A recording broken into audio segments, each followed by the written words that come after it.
Assalamualaikum warahmatullahi wabarakatuh. Hai anak-anak soleh dan solehah, peserta didik SMP IT Buah Hati Boarding School Cilacap. How are you today? Apa kabarnya hari ini? Semoga sehat selalu, keluarga sehat, teman-teman di rumah tetap menjaga kesehatan ya, tetap melakukan protokol kesehatan. Semoga pandemi ini segera berlalu dan kita bisa berkumpul lagi bersama teman-teman dan guru di sekolah. Alright, hari ini Miss Titis akan menyampaikan tentang etika komunikasi pembelajaran daring.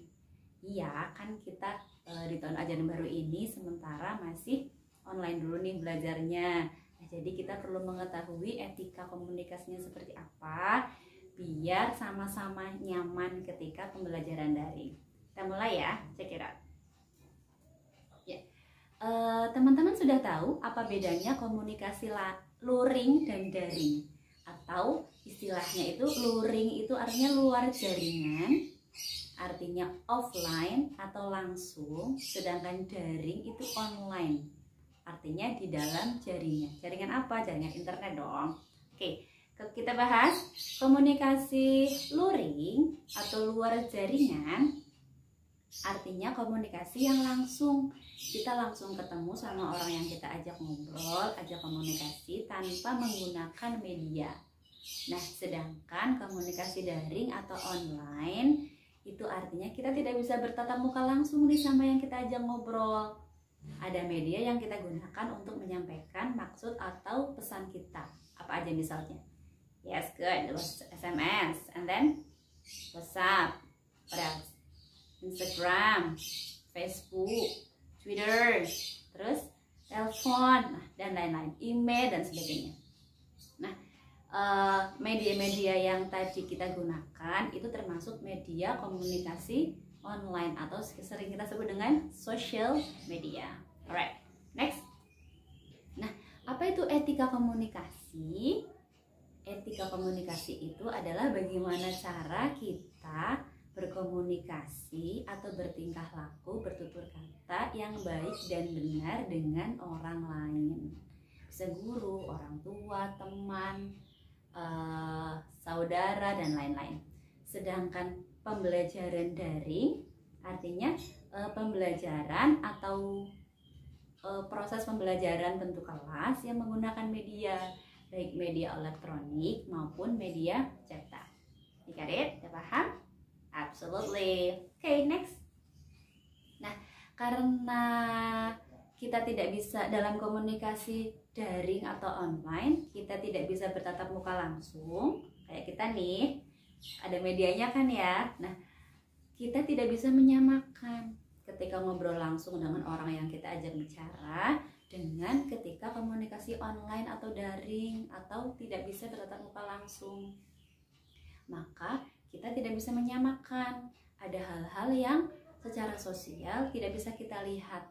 Misalnya ketika kita ngomong atau kirim pesan atau lewat Facebook, WhatsApp, Instagram, dan lain-lain, lewat YouTube, kita tidak bisa melihat kondisi lawan bicara kita.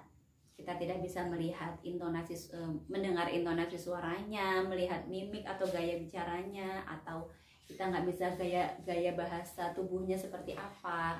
Oleh karena itu, jangan disamakan antara komunikasi online dan komunikasi langsung atau offline. Next. Nah, karena berbeda, maka olah katanya juga tidak sama. Kalau kita ngobrol langsung, mungkin bisa langsung menyampaikan apa yang kita maksud ya. Nah, tapi kalau komunikasi online, kita bisa lebih mengatur kata-kata yang akan kita sampaikan kepada orang lain. Nah, hendaknya kata-kata yang kita gunakan itu maksudnya sama, dipahami sama baik oleh pembicara maupun lawan bicara kita. Hal ini memerlukan daya imajinasi dan pertimbangan yang tinggi.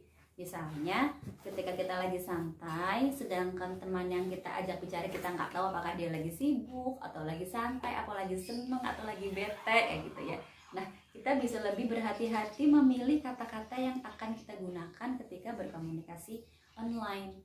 Kita mengirim pesan dengan lebih bijak kata-kata yang kita pilih. dalam istilah komunikasi ada yang namanya social script. Social script itu artinya kata-kata yang digunakan hendaknya memiliki makna yang sama. Nah, gimana kalau kita menggunakan bahasa daerah? Nah, ketika kita memilih menggunakan bahasa daerah ketika mengirim pesan atau ngobrol dengan orang lain yang tidak langsung atau online, maka pastikan orang yang kita ajak ngobrol itu memahami apa yang kita maksud, sehingga tidak ada miskomunikasi. Atau istilah-istilah nih, singkatan-singkatan yang sering kita pakai kan kalau kirim WA, kirim pesan. Nah, hendaknya singkatan atau istilah-istilah yang kita pakai, kita pastikan orang yang kita ajak bicara juga tahu atau paham apa yang kita gunakan, sehingga kita maupun lawan bicara kita itu memahami makna yang sama. Next. Nah, meskipun dalam komunikasi daring atau online kita tidak melihat langsung lawan bicara kita, tapi hendaknya kita harus tetap menghormati, menjaga etika kita, menjaga adab-adab saat berkomunikasi. Meskipun kita tidak bisa melihat orangnya, kita nggak bisa lihat guru, kita nggak bisa lihat orang tua, nggak bisa lihat teman-teman. Ketika pembelajaran online kan, mungkin kita ngirim pesannya lagi sambil tiduran, atau sambil baca, atau sambil makan, gitu. Nah, tetapi kita harus tetap menghormati. Ketika mengirim WA, mengirim pesan dengan lawan bicara kita, hendaknya menggunakan satu sapaan yang baik dulu. Kita menyapa dulu, assalamualaikum, atau bismillah, atau good morning, atau sugeng enjing, ya gitu. Lalu sampaikan maksud kita dengan baik. Terus ketika belum dibaca-baca atau belum dibalas, itu gak usah baper ya, tetap bisa mengendalikan diri, tetap berpositif thinking. Oh, bisa jadi mungkin orang, teman, atau guru yang sedang kita ajak bicara itu mungkin sedang sibuk atau belum sempat membalas pesan kita. Itu. Nah, terakhir, halo Hafi.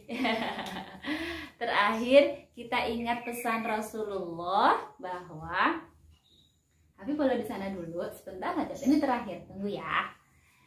Pesan Rasulullah bahwa pesan Rasulullah tentang speak good or keep silent, berkata baik atau diam.